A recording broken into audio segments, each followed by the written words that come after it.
एक बार दो दोस्त पड़ोस में रहते थे। एक तो शिकारी था और दूसरा था वो भेड़े पालता था।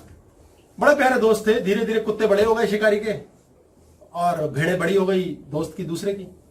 अब उसने कहा यार इनका दूध निकालूंगा, इनका पनीर बनाऊंगा और यार वूल होंगे इनकी ऊन निकालूंगा और बिजनेस करूंगा। वो कहता मैं शिकारी कुत्ते लेके भाई साहब अपना जंगल जाऊंगा, भाई साहब शिकार पकड़ के लाऊंगा, मीट की दुकान चलाऊंगा, मजा आ जाएगा। थोड़े दिनों में यह हाल हो गया कि उसके शिकारी कुत्ते आए और उसकी भेड़ों को नोच कोट के निकल जाए। और बोले यार दोस्त तूने कैसे ट्रेंड कर रखे कुत्ते? बोले भाई ऐसे ही करने हैं। बोले यार मेरी भेड़ें, साले क्या करूं, बड़ा लफड़ा है। एक बार में तो कुत्तों ने एक भेड़ मारी दी। अब उसका मन किया सारी रात के मेरे कलेजे पे लगी है ये, मैं साले को इसी को जान से ना मार दूं, चल इसके कुत्ते जान से मार दूं। फिर जैसे तैसे उसके मन के कहीं अंतर मन के कोने में दोस्ती जोर मारी और बोली कि नहीं यार दोस्त है, चल छोड़ कोई नहीं। 2 दिन में एक भेड़ और मार दी कुत्तों ने। छलांग मार मार के आ गए, बड़े हो गए, बाड़ा क्रॉस कर लेते थे। उससे नहीं रहा गया। उसने कहा मैं गन खरीदने जाऊंगा और ये साले गोली मार दूंगा, भाड़ में गई दोस्ती।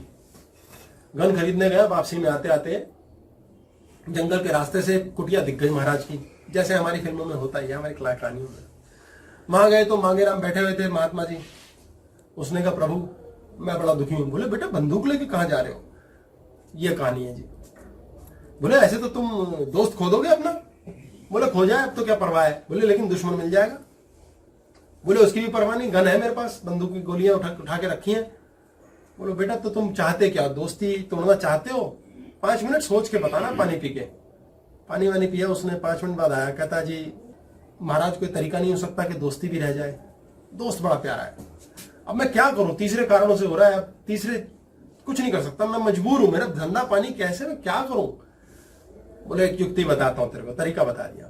उसने कहा ठीक है यार। गन वहीं छोड़ा है मांगेराम के पास, महाराज के पास। वापिस आया, आके छोटे छोटे 3 प्यारे प्यारे कुचरू कुचरू मेमने लिए उसने और दोस्त के घर चला गया। उसके 3 बेटे थे। बोले हाँ भाई दोस्त तेरे लिए यार मेमने लाया हूं, तेरे बच्चे खेलेंगे यार, बहुत प्यारे होते हैं, अभी अभी बस पैदा हुए हैं। उसने कहा भाई कितने क्यूट हैं, कितने प्यारे हैं, लल्ला से हैं यार हैं। बोले हाँ दूध पिला दिया करेगी माँ की इनको, कोई प्रॉब्लम नहीं है, तू यार बच्चों को दे खेलने को। उसके 3 नन्हे नन्हे बच्चे वो लिपट लिपट के वो मेमनों के बच्चे भी उनपे कूदे। भाई उसने देखा शिकारी ने, यार मेरे तो साले बच्चे इतने खुश मैंने धरती पे नहीं देखे जीवन में। वो दोस्त के गले लग गया। बोला भाई कमाल कर दिया तूने। बोले चल यार मैं चलता हूं। वापिस आ गया। शिकारी को बहुत लफड़ा हुआ। बोले यार ये 3 मेमने मिले मेरे बच्चों को, कुत्तों के लिए साला बड़ा बड़ा बनाना पड़ेगा। उसी दिन बाड़े का ऑर्डर देके कुत्तों को बाड़े में बंद करा और दूसरी तरफ का रास्ता खोला कि साला यहीं से जंगल ले जाऊंगा इनको बांध के, मेमने बचाने यार मैंने। वो फट महाराज के पास गया और बोला महाराज आपकी बड़ी कृपा। बोले देखा बेटा तुमने प्रेम से रास्ता निकालने के लिए कुछ कुर्बानी दी, कुछ बलि दी, अब देखो वो भी तुम्हें प्रेम से क्या क्या देता है। अब वो भी रोज शिकार करके लाए और दोस्त को कहा ये ले शिकार का टुकड़ा तू भी ले, और वो कहा ये ले यार पनीर बनाया मैंने तू भी खा। रास्ता साफ हो गया। तोड़ना कितना आसान है।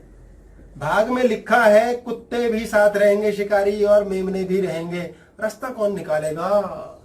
भाग्य में तो फिक्स है। कर्म करना आया, कहां से आया? ज्ञान से आएगा, बुद्धि से आएगा। बुद्धि कब चलेगी? जब यहां से ईथर से पहला विचार ये निकाल दोगे कि दुश्मनी करनी है, इसे हिलाओ, नहीं दोस्ती करनी है, नहीं हमें पता करना है, हमें उसकी फोटो कॉपी बनानी है, उसकी लाइब्रेरी भरनी है, फिर उससे लड़ लड़ के 340 साल तक अपना जीवन नरक करना है। क्या करना है? 10-10 साल पुरानी यादों से परेशान है हम, मजबूर होकर जी रहे हैं कुत्ते बिल्ली की तरह।